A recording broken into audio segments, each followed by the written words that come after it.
Yung grace, ganito yung para ihalin tulad ko yung grace.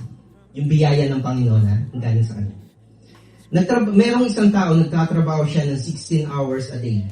Every day 16 hours. Pero hindi pa rin siya makabayad ng utang niya. Pero merong mga tao na chill lang. And then yung mga tao na yun, magkakaroon ng promotion, kakaroon ng opportunity, supernatural provision, at saka mga nakakabayad sila ng utang. Amen? Ayun ang biyaya ng ating Panginoon.